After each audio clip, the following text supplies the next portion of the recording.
ಆತ್ಮೀಯ ಸ್ನೇಹಿತರೆ, ಎಲ್ಲರಿಗೂ ನಿಮ್ಮ ವಿಶಾಲಾಕ್ಷಿಯ ನಮಸ್ಕಾರಗಳು. ಹೇಗಿದ್ದೀರಿ ಎಲ್ಲರೂ? ಎಲ್ಲರ ಧ್ಯಾನ ಅಭ್ಯಾಸ ಹೆಂಗೆ ನಡೆದತ್ರಿ? ಪ್ರತಿದಿನ ಎಲ್ಲರೂ ಧ್ಯಾನ ಮಾಡ್ತಿದ್ದೀರಲ್ಲ? ಓಕೆ. ದಿನ ಧ್ಯಾನ ಏನು ಮಾಡಕತ್ತೀವ್ರಿ ವಿಶಾಲಾಕ್ಷಿ, ಆದ್ರೆ ಲಾಭ ಏನೂ ಆಗಿಲ್ಲ ಸ್ನೇಹಿತರೆ. ಅದೇ ವಿಚಾರನ ಇವತ್ತಿನ ದಿವಸ ತಿಳ್ಕೊಳ್ಳೋಣ್ರಿ. ನಾವು ಒಂದು ದಿವಸದಿಂದ ಧ್ಯಾನ ಮಾಡಕತ್ತೇವೋ, ಒಂದು ತಿಂಗಳಿಂದ ಮಾಡ್ಲಕತ್ತದೀವೋ, ಒಂದು ವರ್ಷದಿಂದ ಮಾಡ್ಲಕತ್ತದೀವೋ, ಅದು ಲೆಕ್ಕಕ್ಕಿಲ್ಲ. ಅದು ದೇಹ ಕೌಂಟ್ ಮಾಡ್ತಿರ್ತೈತ್ರಿ, ಮನಸ್ಸು ಕೌಂಟ್ ಮಾಡ್ತಿರ್ತೈತಿ. ಒಂದು ತಿಂಗಳಿಂದ ಧ್ಯಾನ ಮಾಡಕತ್ತೇನಿ, ನಾನು ಒಂದು ವರ್ಷದಿಂದ ಧ್ಯಾನ ಮಾಡಕತ್ತೇನಿ, ನಾನು ಸುಮಾರು ವರ್ಷಗಳಿಂದ ಧ್ಯಾನ ಅಭ್ಯಾಸ ಮಾಡ್ಲಿಕತ್ತೇನಿ. ಇದು ಮನಸ್ಸಿನ ಲೆಕ್ಕಾಚಾರ ಸ್ನೇಹಿತರೆ. ನಾವು ದೇಹದ ಒಳಗೆ ವಾಸವಾಗಿರೋರಿ, ನಾವು ದೇಹ ಅಲ್ಲ ಅಂತಂದಾಗ ಎಷ್ಟು ದಿವಸದಿಂದ ಮಾಡಕತ್ತದೀವು, ಏನು ಸಿಕ್ಕತಿ, ಇದೆಲ್ಲವನ್ನ ಬಿಡಬೇಕು. ಒಂದು ಚಂದಂಗೆ ತಿಳ್ಕೊಂಬಿಡ್ರಿ, ಲಾಭ ಮತ್ತು ನಷ್ಟವನ್ನ ಈ ಧ್ಯಾನ ಮಾರ್ಗದೊಳಗೆ ಬಯಸಾಕತ್ತೀವಿ ಅಂತಂದ್ರ ಅದು ಧ್ಯಾನ ಅಂತ ಅನ್ಸ್ಕೊಳ್ಳೋದಿಲ್ಲ. ಅದು ಏನು ಅನ್ಸ್ಕೊತದ ರೀ? ವ್ಯವಹಾರ ಅಂತ ಅನ್ಸ್ಕೊತೈತಿ. ಹೌದಾ? ಧ್ಯಾನ ಕ್ಷೇತ್ರ ಅಂತಕ್ಕಂಥದ್ದು ಏನಪ್ಪಾ ಅಂದ್ರ ನಾವು ಕಳ್ಕೊಳ್ಳೋದಕ್ಕೆ ಸಿದ್ಧರಾಗಿರ್ಬೇಕು. ಎಷ್ಟನ್ನ ಕಳ್ಕೊಂತೀವಲ್ಲ ಅಷ್ಟನ್ನ ಪಡ್ಕೊಂತೀವ್ರಿ. ಆದ್ರೆ ಮನುಷ್ಯನ ಮನಸ್ಸು ಏನ್ ಮಾಡ್ತತಿ, ಬರೀ ಪಡ್ಕೊಳ್ಳೋದ್ರ ಕಡೆಗೆ ಅಷ್ಟೇ ಗಮನ ಇರ್ತೈತಿ. ಅದ್ರದ್ದು ಬರೀ ಲಾಭದ ಕಡೆಗೆ ಅಷ್ಟೇ ಗಮನ. ಎಷ್ಟು ಲಾಭ ಬರ್ತೈತಿ, ಏನು ಲಾಭ ಬರ್ತೈತಿ, ಯಾಕ ನಾವು ಹುಟ್ಟಿದಾಗಿಂದ ಮಾಡಿದ್ದು ಅದನ್ನೇ. ಹೌದಾ? ಧ್ಯಾನ ಏನು ಮಾಡ್ತೈತಪ್ಪ ಅಂದ್ರೆ ಸಂಸ್ಕಾರ ಕೊಡ್ತೈತ್ರಿ. ಯಾವುದಕ್ಕೆ? ಮನಸ್ಸಿಗೆ. ಲಾಭ ನಷ್ಟವನ್ನು ಮೀರಿ ನಿನ್ನ ಒಳಗಿರ್ತಕ್ಕಂತಹ ಅಮೂಲ್ಯವಾದದ್ದನ್ನ, ಸ್ಥಿರವಾದದ್ದನ್ನ ಕಂಡ್ಕೋ ಅನ್ನುವಂತಹ ಸಂಸ್ಕಾರವನ್ನ ಕೊಡ್ತೈತಿ. ಇದು ಧ್ಯಾನದ ಪ್ರಯೋಜನ, ಲಾಭ ಅಲ್ಲ. ಧ್ಯಾನ ಮಾಡ್ತಾ ಹೋದಂಗೆ ಕೆಲವ್ರು ಹೇಳ್ತಾರೆ, ನಂಗೆ ಆರೋಗ್ಯ ಸುಧಾರಣೆ ಆತ್ರಿ, ಧ್ಯಾನದ ಲಾಭ ಆರೋಗ್ಯ ಸುಧಾರಣೆ, ಮಾನಸಿಕ ಶಾಂತಿ, ನೆಮ್ಮದಿ, ಸಂತೋಷ, ಏಕಾಗ್ರತೆ ಎಲ್ಲಾನು ಅಂತ ಹೇಳ್ತಾರೆ. ಇವು ಯಾವ ಲಾಭ ಅಲ್ಲ ಸ್ನೇಹಿತರೆ, ಇವೆಲ್ಲ ಪ್ರಯೋಜನಗಳು. ಧ್ಯಾನ ಮಾಡಕತ್ತೇನ್ರಿ, ಆದ್ರೂ ಕಷ್ಟಗಳು ಕಮ್ಮಿ ಆಗಲು. 4-5 ವರ್ಷಗಳಿಂದ ಮಾಡಕತ್ತೇನ್ರಿ, ಇಂಥ ನೋವು ಐತಿ, ಅದು ಹೋಗವಲ್ತು. ಓಕೆ, ಆ ನೋವು ಹೋಗ್ಲಿ, ಆ ಲಾಭ ಆಗಲಿ ಅಂತ ನೀವು ಧ್ಯಾನ ಅಭ್ಯಾಸ ಮಾಡ್ತಾ ಇದ್ರಿ ಅಂತಂದ್ರ ಆ ನೋವು ಐತಿ, ಆ ನೋವು ಹೋಗ್ಲಿ, ಆ ನೋವು ಐತಿ, ಆ ನೋವು ಹೋಗ್ಲಿ, 2 ರೀತಿ ವಿಚಾರ ನಿಮ್ಮಿಂದ ಹೋಗ್ತಿರ್ತಾವು. ಐತಿ ಅದು ನನಗೆ ಬೇಡ, ಐತಿ ಅದು ನನಗೆ ಹೋಗ್ಲಿ ಅಂತಂದಾಗ ಎನರ್ಜಿ ಒಂದೇ ಕಡೆಗೆ ಫೋಕಸ್ ಹೆಂಗಾಗ್ತತಿ? ಆಗಂಗಿಲ್ಲ. ನೀವಲ್ಲಿ ಲಾಭವನ್ನ ಬಿಟ್ರಿ ಅಂತಂದ್ರ, ನಷ್ಟದ ಬಗ್ಗೆ ಲೆಕ್ಕಾಚಾರ ಬಿಟ್ರಿ ಅಂತಂದ್ರ ಆ ಎನರ್ಜಿ ಒಂದ್ ಕಡೆ ಸಂಗ್ರಹ ಆಗ್ತತ್ರಿ. ನೋಡ್ರಿ, ಉಸಿರಾಟದ ಕಡೆ ಗಮನವನ್ನು ಇಡೋದಷ್ಟೇ ನಮ್ ಕೆಲಸ. ಅದನ್ನ ಮಾಡ್ಲಕತ್ತೀವೇನು? ಇಲ್ಲ. ಧ್ಯಾನ ಕುಂಡ್ರಕ್ಕಿಂತ ಮುಂಚೆ ಆ ಸಂಕಲ್ಪರೆ ಮಾಡ್ತೀವಿ, ಯಾವ್ದ್ರೆ ಬೇಡಿಕೆರೆ ಇಟ್ಕೋತೀವಿ, ಇನ್ನೊಂದರೆ ತಲೆಯಾಗ ವಿಚಾರ ಇಟ್ಕೊಂಡು ಕುಂಡಿರ್ತೀವಿ. ನನಗೆ ಅದು ಆಗ್ಬೇಕಾಗೈತಿ, ನನಗೆ ಇದಾಗಬೇಕಾಗೈತಿ. ಅರೆ ಕ್ಯಾ ಬಾತ್ ಐ ಸ್ನೇಹಿತರೆ, ಇದೆಲ್ಲವನ್ನ ಇವತ್ತ ಬಿಟ್ಬಿಡ್ರಿ. ಧ್ಯಾನದ ನಿಜವಾದ ಪ್ರಯೋಜನವನ್ನ ನೀವು ಪಡ್ಕೋಬೇಕಾಗಿತ್ತು ಅಂತಂದ್ರ ಲಾಭ ನಷ್ಟದ ಒಂದು ಲೆಕ್ಕಾಚಾರವನ್ನು ಬಿಟ್ಬಿಡ್ರಿ. ಧ್ಯಾನದಿಂದ ನಾವು ಪಡ್ಕೋಬೇಕಾದದ್ದು ಎಷ್ಟೈತೋ ಅಷ್ಟೇ ಕಳ್ಕೋಬೇಕಾದದ್ದು ಭಾಳ ಐತ್ರಿ ಸ್ನೇಹಿತರೆ. ಯಾವುದೇ ಒಂದು ಕ್ಷೇತ್ರಕ್ಕೆ ನಾವು ಹೋಗ್ಬೇಕು ಅಂತಂದ್ರ ನೋಡ್ರಿ, ಕೆಲವೊಂದು ಪುಣ್ಯ ಕ್ಷೇತ್ರಗಳನ್ನು ನೋಡಕ್ ಹೋಗ್ಬೇಕಾದ್ರ ಒಂದಷ್ಟು ದೂರ ಗಾಡಿ ಒಳಗೆ ಹೋಗ್ತೀವಿ, ಇನ್ನೊಂದಷ್ಟು ದೂರ ಕಾಲ್ನಡಿ ಒಳಗೆ ಹೋಗ್ತೀವಿ, ಮತ್ತೊಂದಷ್ಟು ದೂರ ಬೆಟ್ಟವನ್ನು ಹತ್ಕೊಂಡು ಹೋಗ್ತೀವಿ. ಯಾಕ? ಅಲ್ಲಿರ್ತಕ್ಕಂಥ ಪವಿತ್ರ ಸ್ಥಳದ ದರ್ಶನ ಮಾಡ್ಬೇಕಂದ್ರೆ ಅಷ್ಟೆಲ್ಲ ಪ್ರಯಾಸ ಐತಿ. ಕಳ್ಕೊಂತೀವಿ, ಇಲ್ಲ ಭಾಳ ಕಳ್ಕೊಂತೀವ್ರಿ. ಲಗೇಜ್ ಎಲ್ಲ ಒಂದ್ ಕಡೆ ಇಡ್ತೀವಿ, ನಮ್ಮ ಕೈಯಾಗಿದ್ದಂಥ ವಸ್ತುಗಳನ್ನ ಒಂದ್ ಕಡೆಗೆ ಇಡ್ತೀವಿ. ನಾವು ದೇವ್ರ ಹತ್ರ ಹೋದಾಗ ಹೆಂಗಿರ್ತೀವಿ? ಖಾಲಿ ಕೈ ಇರ್ತೈತಿ, ನಾವು ಅಷ್ಟಿರ್ತೀವಿ. ಪರಿಶುದ್ಧವಾದಂಥ ಮನಸ್ಥಿತಿ ಇರ್ಲಿ ಅಂತ ಇಷ್ಟೆಲ್ಲ ವ್ಯವಸ್ಥೆ ಮಾಡಿರ್ತಾರ. ಹಿಂಗ ಧ್ಯಾನದ ಪ್ರಯಾಣ ಆರಂಭ ಆಯ್ತಪ್ಪ ಅಂತಂದ್ರ ಅದು ನಮ್ಮಿಂದ ಕೆಲವಷ್ಟನ್ನು ದೂರ ಮಾಡ್ತೈತ್ರಿ. ಅದನ್ನ ದೂರ ಮಾಡ್ಕೊಳಕ್ ಮನಸ್ಸಿಗೆ ಇಷ್ಟ ಇಲ್ಲ. ಮನಸ್ಸಿಗೆ ಅಹಂಕಾರ ಕಳ್ಕೊಳಕ್ ಇಷ್ಟ ಇಲ್ಲ. ಮನಸ್ಸಿಗೆ ಒಂದ ಕಡೆ ನಿಂದ್ರಾಕ್ ಇಷ್ಟ ಇಲ್ಲ. ಮನಸ್ಸು ಇಷ್ಟೆಲ್ಲ ಸೃಷ್ಟಿ ಮಾಡ್ತೈತಿ. ನೋಡು, ನೀ ಇಷ್ಟು ದಿವಸದಿಂದ ಧ್ಯಾನ ಮಾಡಕತ್ತಿದಿ, ನಿನಗೇನ್ ಸಿಕ್ಕತಿ? ಪ್ರಶ್ನೆ ಎದ್ದಿತ್ತು. ನಾವು ಸುಮ್ಕೊಂಡಿರ್ತೀವನ, ಮತ್ತೊಬ್ಬರಿಗೆ ಅದನ್ನ ಕೇಳ್ತೀವಿ, ಅವ್ರೇನು ಧ್ಯಾನದ ಅನುಭವ ಹೇಳ್ಯಾರತ್ತಲ್ಲ, ಅವ್ರಿಗೆ ಇಂಥದ್ದು ಆಗೈತಿಲ್ಲತ್ತ, ನಾನು ಯಾಕೆ ಇದನ್ನ ಅವ್ರ ಹತ್ರ ಕೇಳಿ ತಿಳ್ಕೊಬಾರ್ದು? ಹಿಂಗ ನಾವು ಒಬ್ಬರನ್ನ ಕೇಳ್ತೀವ? ಇಲ್ಲ, 10 ಜನರನ್ನ ಕೇಳ್ತೀವಿ. ಮತ್ ಅವೆಲ್ಲ ಅಭಿಪ್ರಾಯಗಳು ಒಳಗಡೆ ಇರ್ತಾವ. ಮತ್ ಧ್ಯಾನ ಕೊಂಡಿರ್ತೀವಿ. ಏನ್ ಬದಲಾವಣೆ ಆಗ್ತೈತ್ರಿ? ಹಿಂಗ ನೀವು ವರ್ಷಗಟ್ಲೆ ಎಲ್ಲ ಇಡೀ ಜೀವನ ಪೂರ್ತಿ ಧ್ಯಾನ ಅಭ್ಯಾಸ ಮಾಡಿದ್ರು ಯಾವುದೇ ಬದಲಾವಣೆ ಖಂಡಿತ ಆಗೋದಿಲ್ಲ ಸ್ನೇಹಿತರೆ. ಅದಕ್ಕಾಗಿ ಇವತ್ತಿಂದ ನೀವು ಚೆನ್ನಾಗಿ ಅಭ್ಯಾಸ ಸ್ಟಾರ್ಟ್ ಮಾಡ್ರಿ. ಏನಪ್ಪಾ ಅಂದ್ರ ಧ್ಯಾನ ಅಂತಂದ್ರೆ ಏನ? ನಿರ್ವಿಷಯಂ ಅಷ್ಟೇ. ಧ್ಯಾನಂ ನಿರ್ವಿಷಯಂ ಮನಃ ಅಂತಂದ್ರ ಮನಸ್ಸಿನ ಈ ವಿಷಯ ವಾಸನೆಗಳನ್ನ ಇಲ್ಲವಾಗಿಸೋದೇ ಧ್ಯಾನದ ಸ್ಥಿತಿ.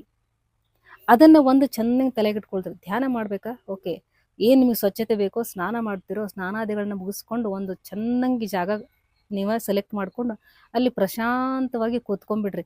ಯಾವ ಸಂಕಲ್ಪಗಳು ಬೇಡ, ಯಾವ ಆವಾಹನೆಗಳು ಬೇಡ. ಲಾಭ ನಷ್ಟಗಳು ವಿಚಾರ ಬೇಡ. ನಿಮ್ಮ ದೇಹದ ಸ್ಥಿತಿ ಹೆಂಗೈತಿವೋ ಅದು ಬೇಡ, ಏನು ಸಮಸ್ಯೆ ಐತಿವೋ ಅದು ಬೇಡ, ನಿಮ್ಮ ಜೀವನದಲ್ಲಿ ಏನೇನು ನಡೆದೈತಿವೋ ಅದು ಯಾವುದು ಬೇಡ. ಧ್ಯಾನದ ಸ್ಥಿತಿ ಅಂದ್ರೆ ಧ್ಯಾನ ಅಷ್ಟ, ಶೂನ್ಯ. ಎರಡು ಕೈಗಳನ್ನ ಜೋಡಿಸ್ಕೊರಿ, ನಿಧಾನವಾಗಿ ಕಣ್ಣನ್ನು ಮುಚ್ಚ್ರಿ. ನಂತರ ಒಳಗಿನ ಪ್ರಯಾಣ ಶುರು ಐತ್ರಿ. ಅದು ಆಲ್ರೆಡಿ ಸ್ಟಾರ್ಟ್ ಐತಿ. ಉಸಿರಾಟ ಏರಿಳಿತ, ಒಳಗಡೆ ಹೋಗ್ತದ, ಹೊರಗಡೆ ಬರ್ತದ. ಆನ ಅಪಾನ ಸತಿ, ಇದನ್ನೇ ಬುದ್ಧ ಕೂಡ ಮಾಡಿದ್ದು ಸ್ನೇಹಿತರೆ. ಮಹಾವೀರ ಭಗವಾನರು ಕೂಡ ಇದನ್ನೇ ಮಾಡಿದ್ರು. ಅವರು ಎಷ್ಟು ಗೊಂದಲದಾಗಿದ್ರು ಗೊತ್ತಾ? ವೈಭವ ಜೀವನ ಇತ್ತು. ರಾಜ ಪರಿವಾರದಿಂದ ಬಂದಂತಹ ಇಬ್ಬರು ರಾಜಕುಮಾರರು ಎಲ್ಲಾನು ಬಿಟ್ಟು ಹೋಗ್ತಾರ್ರಿ. ಅದೆಲ್ಲ ಕಳ್ಕೊಂಡದಕ್ಕನ ಅವ್ರಿಗೆ ಅಂತ ಸ್ಥಿತಿ ಸಿಕ್ಕಿದ್ದು ಅನ್ನೋದು ಯಾವತ್ತೂ ಮರ್ಯಾಕ್ ಹೋಗ್ಬೇಡ್ರಿ. ನಾವೇನೋ ಒಂದು ಸ್ವಲ್ಪ ದಿವಸ ಧ್ಯಾನ ಮಾಡ್ತಿರ್ತೀವಿ, ನನಗೆ ಸಂಸಾರಿಕದೊಳಗೆ ಇದಾಗಲ್ತ್ರಿ, ನನ್ನ ಮಾತು ಅವ್ರು ಕೇಳುವರು, ನನ್ನ ಮಾತು ಇವ್ರು ಕೇಳುವರು. ಕ್ಯಾ ಬಾತ್ ಹೈ? ನಾವು ಭಗವಂತನ ಜೊತೆಗೆ ಸಂಪರ್ಕವನ್ನ ಹೊಂದುವಂತಹ ಮಾರ್ಗ ಧ್ಯಾನ ರೀ. ನಾವಿನ್ನ ಪ್ರಾಪಂಚಿಕ ಸುಖಭೋಗಗಳನ್ನ ಬಯಸಾಕತ್ತೀವಿ. ಏನು ಪ್ರಾರ್ಥನೆ ಮಾಡೋಣ, ಪೂಜೆ ಪ್ರಾರ್ಥನೆ ಮಾಡ್ತೀವಿ. ಯಾಕ? ಅಲ್ಲಿ ಒಂದ್ ಸ್ವಲ್ಪ ಪ್ರಾಪಂಚಿಕತೆನೂ ಬೇಕು. ಹಂಗಂತ ನಾ ಪ್ರಾಪಂಚಿಕತೆ ಬೇಡ ಅಂತ ನಾ ಹೇಳಕತ್ತಿಲ್ಲ, ಅದು ಬೇಕು. ಅಲ್ಲಿ ಏನೇನು ವ್ಯವಸ್ಥೆ ಬೇಕು ಅದನ್ನ ಅಲ್ಲಿ ಪ್ರಾರ್ಥನೆ ಮೂಲಕ ಕೇಳ್ಕೊಂಡಿರ್ತೀವಿ ಸ್ನೇಹಿತರೆ. ಪ್ರಾರ್ಥನೆನ ಬೇರೆ, ಧ್ಯಾನನೇ ಬೇರೆ. ಧ್ಯಾನ ಅಂತಂದ್ರೆ ಅಲ್ಲಿ ಏನೂ ಇಲ್ಲ, ಅದೊಂದು ಮಹಾಶೂನ್ಯ ಸ್ಥಿತಿ ಸ್ನೇಹಿತರೆ. ಧ್ಯಾನ ಅಭ್ಯಾಸ ಯಾಕೆ ಅಂತಂದ್ರ ನನ್ನೊಳಗೆ ನಾನು ಎಷ್ಟು ಸಾವಿರ ಚೂರು ಚೂರು ಕಣಗಳಾಗಿ ಒಡೆದು ಹೋಗಿದ್ದೀನಿ ಅನ್ನೋದನ್ನ ಕಂಡುಕೊಳ್ಳೋದಕ್ಕೋಸ್ಕರ ಸ್ನೇಹಿತರೆ. ಕೆಲವ್ರು ಹೇಳ್ತಾರೋ, ಇಲ್ರಿ 3 ತಾಸು ಧ್ಯಾನ ಮಾಡ್ಲಕತ್ತೀನಿ, 4 ತಾಸು ಧ್ಯಾನ ಮಾಡಕತ್ತೀನಿ, ಏನೋ ಅನಿಸ್ವತ್ತ ನನಗೆ, ಇನ್ನ ಹೆಂಗ್ ಮಾಡ್ಬೇಕ್ರಿ? ಬುದ್ಧನ ಒಂದು ಸಂಗತಿಯನ್ನ ನೆನಪಿಸ್ಕೋರಿ. ಏನಂತಂದ್ರ ಬುದ್ಧನಿಗೆ ಒಬ್ಬ ಶಿಷ್ಯ ಕೇಳ್ತಾನ್ರಿ. ಏನಪ್ಪಾ ಅಂತಂದ್ರ ಮೊಘಲಾನ ಅನ್ನುವಂಥ ಶಿಷ್ಯ ಕೇಳ್ತಾನ್ರಿ, ನೀನು ಇಷ್ಟೆಲ್ಲ ಸಂಚಾರ ಮಾಡ್ತೀಯಲ್ಲ ಬುದ್ಧ, ನಿನಗೆ ಆಯಾಸ ಆಗುದಿಲ್ಲೇನು ಅಂತ ಕೇಳ್ತಾನ. ಬುದ್ಧನಿಗೆ ಮೊಘಲಾನ ಅನ್ನುವಂಥ ಶಿಷ್ಯ ಕೇಳ್ತಾನ್ರಿ, ಬೌದ್ಧ ಭಿಕ್ಷು ಕೇಳ್ತಾನ್ರಿ, ನೀನು 40 ವರ್ಷ ಇಡೀ ಜಗತ್ತನ್ನ ಕಾಲ್ನಡಿಗೆ ಒಳಗೆ ತಿರುಗಾಡಿ ಈ ಒಂದು ಧ್ಯಾನದ ಸಂದೇಶವನ್ನು ಮುಟ್ಸಾಕತ್ತಿಯಲ್ಲ, ನಿನಗೆ ಆಯಾಸ ಆಗಿಲ್ಲನು ಅಂತ ಕೇಳ್ತಾನ್ರಿ. ಆಗ ಬುದ್ಧ ಹೇಳಿದ ಮಾತೇನಪ್ಪಾ ಅಂತಂದ್ರ, ನಾನು ಧ್ಯಾನದಿಂದ ಪಡೆದುಕೊಂಡಂತಹ ಪ್ರಯೋಜನ ಏನಪ್ಪಾ ಅಂದ್ರ ಅಂತರಂಗದ ಸ್ಥಿರತೆಯನ್ನು ಪಡ್ಕೊಂಡೇನಿ. ನನ್ನ ಆತ್ಮ ಸ್ಥಿರ ಆಗೈತಿ. ದೇಹ ಎಷ್ಟು ತಿರುಗಾಡಿದ್ರು ದೇಹ ಅನ್ನೋದು ಒಂದು ನೆರಳಿದ್ದಂಗ, ಆತ್ಮನ ನೆರಳೇ ದೇಹ. ಹಂಗಾಗಿ ನನಗೆ ಆಯಾಸ ಅಂತ ಅನ್ಸೋದಿಲ್ಲ ಅಂತ ಬುದ್ಧನ ಉತ್ತರ ಇರ್ತೈತಿ ಸ್ನೇಹಿತರೆ. ಹಂಗಾಗಿ ಧ್ಯಾನ ಏನ್ ಮಾಡ್ತೈತಪ್ಪ ಅಂತಂದ್ರ ನಮ್ಮೊಳಗೆ ನಾವೇನು ಒಡೆದು ಹೋಗಿರ್ತೀವಲ್ಲ, ಆ ಎಲ್ಲ ಸಣ್ಣ ಸಣ್ಣ ಕಣಗಳನ್ನ ಒಂದೇ ಕಡೆಗೆ ಸೇರಿಸ್ತೈತಿ. ಅದಕ್ಕೆ ನಾವು ಸ್ಥಿರತೆ ಅಂತೀವಿ. ಅದಕ್ಕೆ ಸ್ಥಿತ ಪ್ರಜ್ಞಾ ಸ್ಥಿತಿ ಅಂತೀವಿ. ನಮ್ಮ ಪ್ರಜ್ಞೆ ಸಾವಿರ ರೀತಿಯಲ್ಲಿ ಒಡೆದು ಹೋಗಿರ್ತೈತ್ರಿ. ಹೆಂಗಪ್ಪ? ಬಾಲ್ಯದಲ್ಲಿ ನಾ ಹೆಂಗಿದ್ನಿ, ಯೌವನದಲ್ಲಿ ನಾ ಹೆಂಗಿದ್ನಿ, ಹಿಂದೆ ಏನಾಗಿತ್ತು, ಮುಂದೆ ಏನಾಗ್ತೈತಿ, ಅವ್ರ ಅಭಿಪ್ರಾಯದಾಗ ನಾ ಏನದನಿ, ಇವ್ರ ಅಭಿಪ್ರಾಯದಲ್ಲಿ ನಾನು ಏನಿದ್ದೀನಿ, ನಾ ಇನ್ನ ಏನು ಸಾಧನೆ ಮಾಡ್ಬೇಕಾಗೈತಿ, ನಾ ಯಾವುದನ್ನ ತಿನ್ಬೇಕು, ಯಾವುದನ್ನ ಉಡ್ಬೇಕು, ಈ ರೀತಿ ನಮ್ಮ ಪ್ರಜ್ಞೆ ಹಲವಾರು ರೀತಿಯಲ್ಲಿ ವಿಕ್ಷಿಪ್ತ ಆಗಿ ಹೋಗಿರ್ತೈತಿ, ಒಡೆದು ಹೋಗಿರ್ತೈತಿ. ಒಡೆದು ಹೋದಂತಹ ಆ ಎಲ್ಲ ಅಮೂಲ್ಯವಾದಂತಹ ಆ ಪ್ರಜ್ಞಾ ಕಣಗಳನ್ನ ಒಂದೇ ಕಡೆಗೆ ತಂದು ನಿಲ್ಲಿಸ್ತದ್ರಿ. ಯಾವುದು? ಉಸಿರಾಟ. ನೋಡ್ರಿ, ಉಸಿರಾಟದ ಏರಿಳಿತವನ್ನ ಸುಮ್ಮನೆ ಗಮನಿಸ್ತಾ ಇರೋದಷ್ಟೇ. ಅಲ್ಲಿ ಯಾವ್ದಾರು ವಿಚಾರ ಬತ್ತಪ್ಪ ಅಂತಂದ್ರ ಅವತ್ತಿನ ದಿವಸ ನಿಮ್ದು ಧ್ಯಾನ ಸರಿಯಾಗಿರುದಿಲ್ಲ. ಒಪ್ಕೊಂತೀರಾ ಇದನ್ನ? ಇವತ್ತಿನ ದಿವಸ ಯಾಕೋ ಧ್ಯಾನ ಸರಿಯಾಗಿಲ್ಲ. ಯಾಕ? ನೀವು ವಿಚಾರ ತಗೊಂಡು ಕುಂತರಿ. ಯಾವ ವಿಚಾರವನ್ನ ನೀವು ಅತಿಯಾಗಿ ಮಾಡಿರ್ತೀರಲ್ಲ, ಅದು ಕಲ್ಪನಾ ರೂಪದಲ್ಲಿ ನೀವು ಧ್ಯಾನದ ಸ್ಥಿತಿಯೊಳಗೆ ಬಂದಿರ್ತೈತಿ. ಆಗ ನೀವೇನ್ ಅನ್ಕೋತೀರಿ, ನಂಗೆ ಅದು ಕಾಣಿಸ್ತು ಇದು ಕಾಣಿಸ್ತು ಅಂತ ಹೇಳ್ಬಿಡ್ತೀರಿ. ಫಾರ್ ಎಕ್ಸಾಂಪಲ್, ನಾ ಬಹಳ ಸರಳವಾದ ರೀತಿನಾಗ ಹೇಳತ್ತಂದ್ರೆ, ಧ್ಯಾನ ಅನ್ನೋದು ಅತ್ಯಂತ ಶ್ರೇಷ್ಠವಾದಂತಹ ಸ್ಥಿತಿ ಸ್ನೇಹಿತರೆ. ನಮ್ಮನ್ನ ಈ ಭ್ರಮೆಯಿಂದ, ಈ ಮಾಯಾ ಪ್ರಪಂಚದ ಒಂದು ಭ್ರಮೆಯಿಂದ ಎತ್ತಿ ಸತ್ಯಲೋಕದ ದರ್ಶನವನ್ನ ಮಾಡಿಸ್ತೈತಿ. ಎಲ್ಲೈತಿ ಸತ್ಯಲೋಕ? ಎಲ್ಲೋ ಮ್ಯಾಲ ಒಂದ್ ಕಡೆಗೆ ಐತೆ? ಇಲ್ಲ, ನಮ್ಮ ಒಳಗಡೆ ಐತಿ. ಅಂತರಂಗದ ಬೆಳಕಿನ ರೂಪದಲ್ಲಿ ಐತಿ. ಧ್ಯಾನ ಕೂತಾಗ ಅದು ಕಾಣಿಸ್ತತಿ, ಇದು ಕಾಣಿಸ್ತತಿ. ಓಕೆ, ಯಾವುದು ತಪ್ಪಲ್ಲ, ಎಲ್ಲನೂ ಸರಿನೇ. ಕೆಲವೊಮ್ಮೆ ನಮ್ಮ ಭಾವನೆಗಳು ಆ ರೀತಿ ವ್ಯಕ್ತ ಆಗ್ತಿರ್ತಾವೆ. ಕೆಲವೊಮ್ಮೆ ನಮ್ಮ ಸಬ್ಕಾನ್ಸಿಯಸ್ ಮೈಂಡು ಆ ರೀತಿ ಪ್ರತಿಫಲನವನ್ನ ನೀಡ್ತಾ ಇರ್ತೈತಿ. ಯಾವುದು ತಪ್ಪಲ್ಲ, ಎಲ್ಲನೂ ಸರಿನೇ. ಆದ್ರೆ ಅಲ್ಲೇ ನಾವು ಕೂಡಬಾರ್ದು.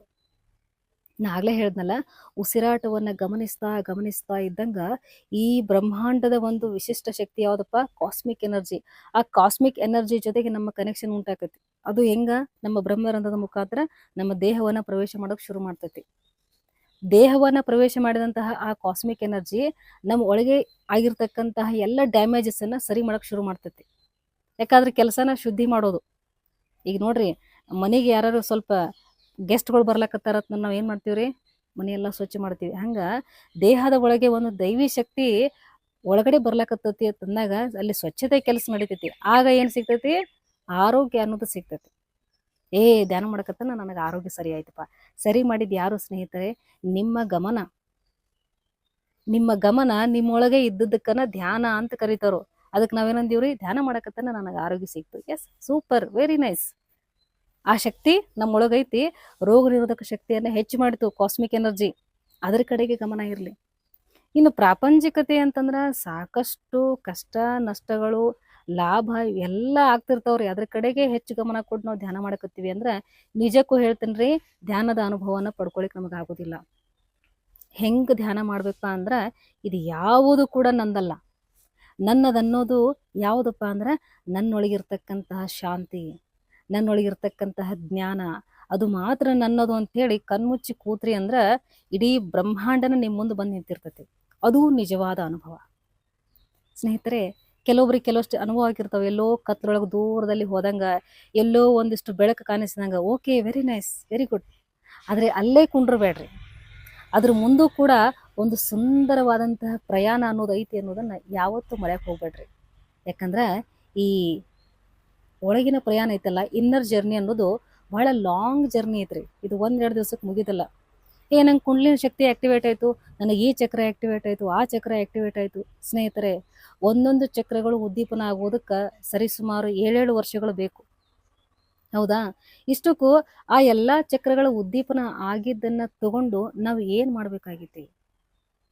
ಏನ್ ಮಾಡ್ಬೇಕು? ನನಗೆ ಇಷ್ಟು ಚಕ್ರ ಉದ್ದೀಪನ ಆಗ್ಯಾವು, ನನಗೆ ಥರ್ಡ್ ಐ ಓಪನ್ ಆಗೈತಿ, ನನಗೆ ಕುಂಡಲಿನಿ ಶಕ್ತಿ ಓಪನ್ ಆಗೈತಿ ಅಂತೇಳಿ ಮತ್ತೆ ಏನಾಕತಿ? ಅದು ಅಹಂಕಾರಕ್ಕನ ಗುರಿ ಆಕತಿ. ಈ ಎಲ್ಲಾ ಶಕ್ತಿಗಳ ಉದ್ದೀಪನ ಅದಷ್ಟಕ್ಕದೇ ಆಗ್ತಾ ಇರ್ತೈತ್ರಿ. ಪ್ರತ್ಯೇಕವಾಗಿ ನೀವು ಅದಕ್ಕೆ ಪ್ರಯಾಸ ಪಡುವಂತ ಅವಶ್ಯಕತೆ ಇಲ್ಲ. ನಮ್ಮ ಉದ್ದೇಶ ಏನಾಗಿರ್ಬೇಕಪ್ಪ ಅಂತಂದ್ರ, ಈ ಕ್ಷಣಿಕ ಪ್ರಾಪಂಚಿಕತೆಯಲ್ಲಿ ನಾ ಇಷ್ಟು ಅದ್ಭುತವಾದಂತಹ ಮನುಷ್ಯ ದೇಹವನ್ನ ತಗೊಂಡ್ ಬಂದೇನಲ್ಲ, ಇದರೊಳಗೆ ಇನ್ನೂ ಏನೈತಿ ಅನ್ನೋದನ್ನ ಕಂಡ್ಕೊಳ್ಳೋದಕ್ಕೋಸ್ಕರ ಈ ಪ್ರಯಾಸ ಸ್ನೇಹಿತರೆ. ಇದು ಒಂದು ನಿಯಮ ಅಷ್ಟೇ. ಉಸಿರಾಟವನ್ನ ಗಮನಿಸ್ತಾ ನಾವು ಒಳಗಡೆ ಪ್ರಯಾಣ ಶುರು ಮಾಡ್ತೀವಲ್ಲ, ನೋಡ್ರಿ, ಕೆಲವೊಂದ್ಸಾರಿ ಧ್ಯಾನಕ್ಕೆ ಕೂತಾಗ ಉಸಿರಾಡ್ಲಕತ್ತೀವಿ ಅನ್ನುವಂತ ಅನುಭವ ಕೂಡ ಆಗೋದಿಲ್ಲ. ಅಂದ್ರ ಅದನ್ನು ಕೂಡ ಬಿಡ್ಬೇಕಾಗ್ತತಿ ಅಂತ ಒಂದು ಮಾತೈತಿ. ಧ್ಯಾನವನ್ನ ನೀವು ಕಲಿತಾಗ ಧ್ಯಾನನೂ ಇರ್ತತಿ, ಧ್ಯಾನಿನೂ ಇರ್ತಾನ್ರಿ. ಚೆನ್ನಾಗಿ ಕೇಳಿಸ್ಕೊರಿ. ಧ್ಯಾನವನ್ನ ಕಲಿತ ನಂತರ ಧ್ಯಾನ ಅಭ್ಯಾಸ ಮಾಡಕ್ ಶುರು ಮಾಡ್ತಿರಲ್ಲ, ಆಗ ಧ್ಯಾನನೂ ಇರ್ತತಿ, ಧ್ಯಾನಿನೂ ಇರ್ತಾನು. ಹೆಂಗ ಧ್ಯಾನ ಅಭ್ಯಾಸ ಬಹಳಷ್ಟು ದಿವಸಗಳ ಕಾಲ ಮುಂದೆ ಸಾಗ್ತಾ ಹೋಗ್ತತಿಲ್ಲ, ಆಗ ಧ್ಯಾನಿ ಇರುವುದಿಲ್ಲ, ಧ್ಯಾನ ಮಾತ್ರ ಇರ್ತತಿ. ಅಂದ್ರ ಆತ್ಮನ ಸ್ಥಿತಿನೇ ಧ್ಯಾನ ಸ್ನೇಹಿತರೆ. ನಾವು ತಾಯಿ ಗರ್ಭದೊಳಗೆ 9 ತಿಂಗಳು ಇದ್ದೀವಿ. ಯಾವ ಸ್ಥಿತಿಯಾಗಿದ್ದೀವ್ರಿ? 2 ಕೈ ಹಿಂಗ ಜೋಡಿಸ್ಕೊಂಡಿದ್ದೀವಿ ಅಲ್ಲಿ. ಹೌದಾ? ಹಿಂಗ ಮತ್ತೆ ಮುಟ್ಗಿ ಮಾಡ್ಕೊಂಡಿದ್ದೀವಿ, ಕಣ್ಣು ಮುಚ್ಕೊಂಡಿದ್ದೀವಿ. ಕೆಲವೊಂದು ಪಾಪಗಳು ನೋಡ್ರಿ ಹಿಂಗೆ ಕಿವಿ ಮುಚ್ಕೊಂಡಿರ್ತಾವು. ಯಾಕ? ಯಾವುದು ಬೇಡ, ನನ್ನೊಳಗೆ ನಾ ಇರಬೇಕು. ಅದು ಧ್ಯಾನದ ಸ್ಥಿತಿ ಸ್ನೇಹಿತರೆ. ನಾವು ಧ್ಯಾನದ ಸ್ಥಿತಿ ಒಳಗೆ ಇದ್ದದಕ್ಕನ ತಾಯಿ ಗರ್ಭದಾಗ 9 ತಿಂಗಳು ಕುಂತೇವಿ. ಕರ್ತ ಆ ಸ್ಥಿತಿನಾಗ ಇರ್ಲಿಲ್ಲ ಅಂತಂದ್ರೆ ನಮಗ್ ಒಳಗೆ ಇರ್ಲಿಕ್ಕೆ ಆಗ್ತಿರ್ಲಿಲ್ಲ. ಯಾಕೆ? ಎಷ್ಟು ಹಿಂಸೆ ಐತಿ ಒಳಗಡೆ ತಾಯಿ ಗರ್ಭದೊಳಗ. ಹೌದಾ? ಹಾಗಾಗಿ ಸ್ನೇಹಿತರೆ, ಧ್ಯಾನದ ಪ್ರಯೋಜನಗಳ್ರಿ, ಲಾಭ ಒಟ್ಟ ಬಯಸಕ್ ಹೋಗ್ಬೇಡ್ರಿ. ಏನ್ರಿ, ನಾ ಸಂಕಲ್ಪ ಇಟ್ಕೊಂಡು ಧ್ಯಾನ ಮಾಡಕತ್ತೀನಿ, ನನಗೆ ಇದು ಆಗವಲ್ತು, ಅವ್ರದ್ದು ಆಗೈತಿ, ಇಂಥದೆಲ್ಲ ಬಿಟ್ಬಿಡ್ರಿ. ನೋಡ್ರಿ, ಒಬ್ರಿಗೆ ಹಸಿವೆ ಜಾಸ್ತಿ ಆಗಿರುತ್ತೆ, ಒಬ್ರಿಗೆ ಹಸಿವೆ ಕಡಿಮೆ ಇರ್ತೈತಿ. ಯಾರ್ಯಾರ ಹಸಿವೆ ಎಷ್ಟು ಐತಿವೋ ಅಷ್ಟು ಉಣಬೇಕು. ಯಾರ್ಯಾರ ಕರ್ಮಗಳು ಎಷ್ಟು ಅದಾವೋ ಅಷ್ಟು ಹೆಚ್ಚು ಧ್ಯಾನ ಮಾಡ್ಬೇಕು. ಹೆಚ್ಚು ಕಷ್ಟಗಳಿದ್ರೆ ಹೆಚ್ಚು ಧ್ಯಾನ ಮಾಡ್ರಿ. ಕಡಿಮೆ ಕಷ್ಟಗಳು ಇದ್ರೂ ಕೂಡ ಹೆಚ್ಚು ಧ್ಯಾನ ಮಾಡ್ರಿ. ಯಾಕಂದ್ರೆ ಆತ್ಮನಲ್ಲಿ ಬೆಳಕು ಬೇಕಾಗೈತಿ. ಹೌದಾ? ಯಾಕೆ ನಮಗ ಈ ಕಷ್ಟ ಮತ್ತು ನಷ್ಟಗಳು ನಮಗೆ ಯಾಕೆ ದೊಡ್ಡವಾಗ್ಯಪ್ಪ ಅಂದ್ರೆ ನಮ್ಮಲ್ಲಿ ಒಳ್ಳೆ ಜ್ಞಾನ ಇಲ್ಲ ಅಷ್ಟೇ ಸ್ನೇಹಿತರೆ. ಅದನ್ನ ನೋಡುವಂತ ದೃಷ್ಟಿಕೋನ ಬದಲಾಗಿಲ್ಲ. ಅದು ಬದಲಾಯ್ತಪ್ಪ ಅಂದ್ರೆ ಅವ್ಯಾವು ನಮಗ ಬಾಧೆ ಮಾಡೋದಿಲ್ಲ ಸ್ನೇಹಿತರೆ. ನಮ್ಮಲ್ಲಿ ಒಂದು ಸ್ಥಿರತೆ ಬರ್ತೈತೆ. ಬೇಕಾದ ಬರ್ಲಿ, ಅದನ್ನ ಎದುರಿಸ್ತನಲ್ಲ ಅನ್ನುವಂಥದ್ದು ಬರ್ತೈತಿ. ಬುದ್ಧ ಎಲ್ಲರಿಗೂ ದೇವರನ್ನ ದರ್ಶನ ಮಾಡಿಸ್ಲಿಲ್ಲ. ಹೌದಾ? ದೈವತ್ವವನ್ನು ಹೊಂದುವಂತಹ ಮಾರ್ಗವನ್ನು ತಿಳಿಸ್ಕೊಟ್ರು. ಮಹಾವೀರ ಭಗವಾನರು ಕೂಡ ಅಷ್ಟ. ಪರಮ ಶಾಂತಿ ನಿನ್ನೊಳಗೆ ಇದೆ. ಅದು ಹೇಗೆ? ಶ್ವಾಸಾನುಪ್ರೇಕ್ಷ. ಶ್ವಾಸ ಅನು ಪ್ರೇಕ್ಷ ಅಂತ ಹೇಳ್ಯಾರು. ಶ್ವಾಸದ ಜೊತೆಗೆ ನೀನು ಅಣುವಾಗಿ ಉತ್ಪ್ರೇಕ್ಷನಾಗಿರು, ಅದರ ಜೊತೆಗೆ ಯಾವತ್ತೂ ಕೂಡ್ಕೊಂಡಿರು ಅಂತ ಹೇಳ್ತಾರ್ರಿ. ನಾವು ಕೇಳ್ತೀವಿ, ಮುಂಜಾನೆ ಇಷ್ಟು ತಕ ಮಾಡೀನ್ರಿ, ರಾತ್ರಿ ಇಷ್ಟು ತಕ ಧ್ಯಾನ ಮಾಡೀನ್ರಿ, ಇಷ್ಟು ಮಾಡ್ರು ಏನೂ ಆಗೋಲ್ತು, ಮತ್ತಿನ್ನ ಹೆಂಗ್ ಮಾಡ್ಬೇಕ್ರಿ? 24 ಗಂಟೆಗಳು ಸ್ನೇಹಿತರೆ ಯಾವಾಗಲೂ ಉಸಿರಿನ ಜೊತೆಗೆ ಇರಿ. ಕೆಲಸ ಇದ್ದಾಗ ಕೆಲಸ ಮಾಡ್ತಾ ಇರಿ.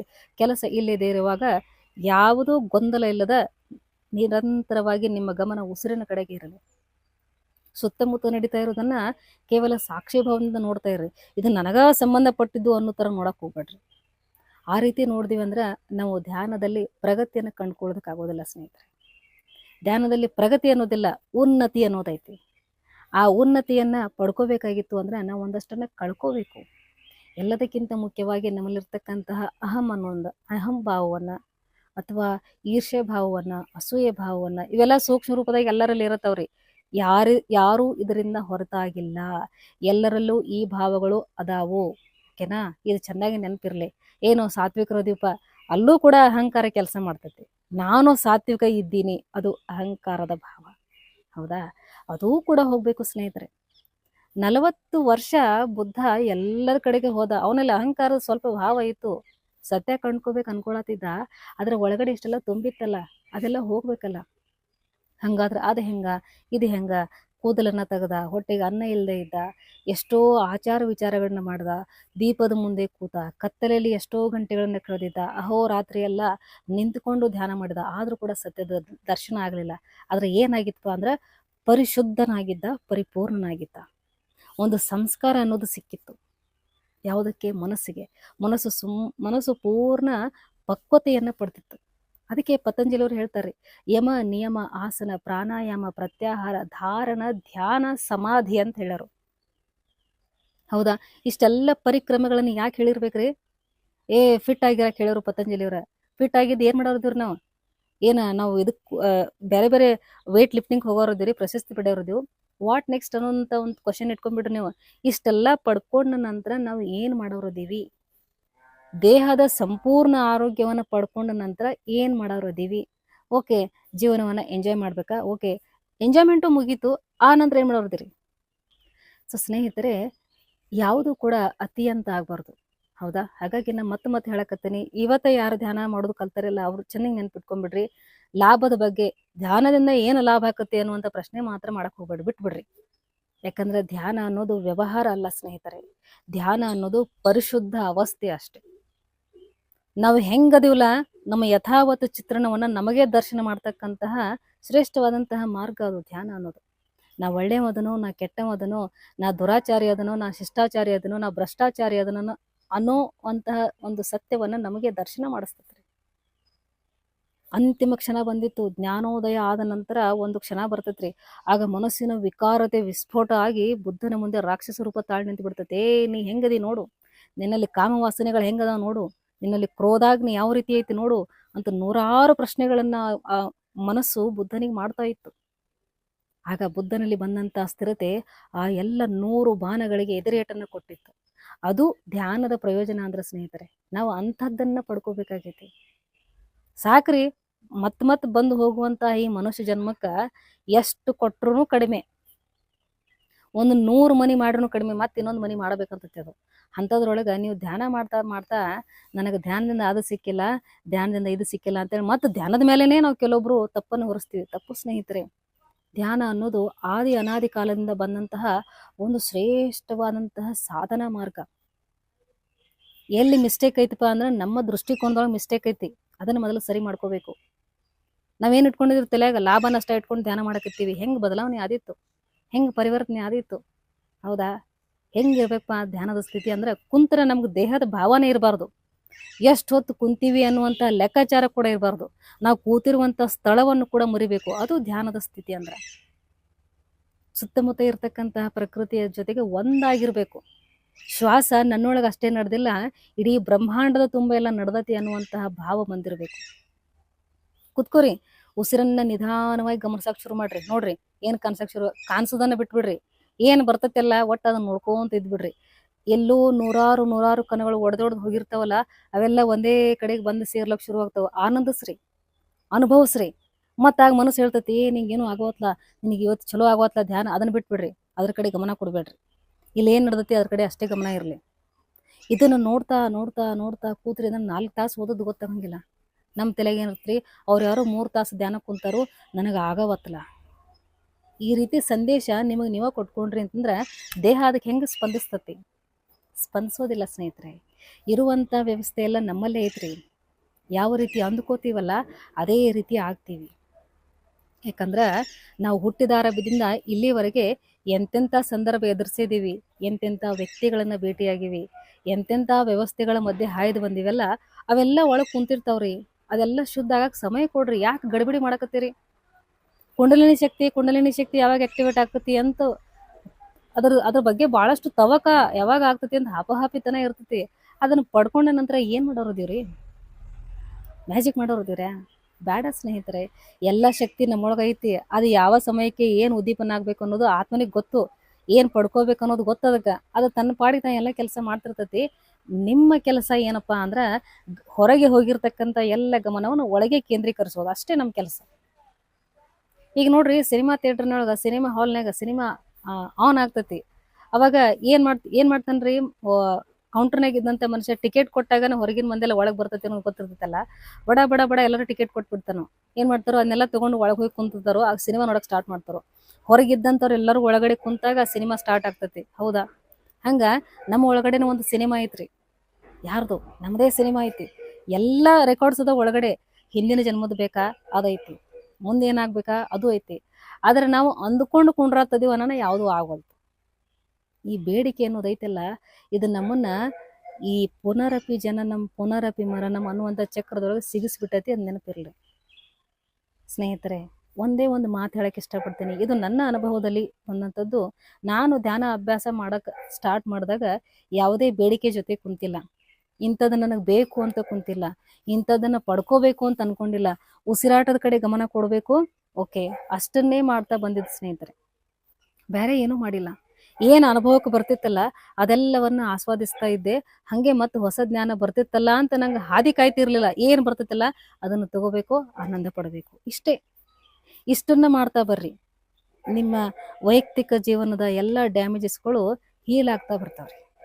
ಪ್ರತ್ಯೇಕವಾಗಿ ಅದಕ್ಕೆ ಅಷ್ಟೆಲ್ಲ ಶಕ್ತಿ ಕೊಡಕತ್ರಿ ಅಂದ್ರೆ ಆತ್ಮನ ವಿಕಾಸ ಅನ್ನೋದು ಬಹಳ ದೊಡ್ಡದೈತಿ ಸ್ನೇಹಿತರೆ.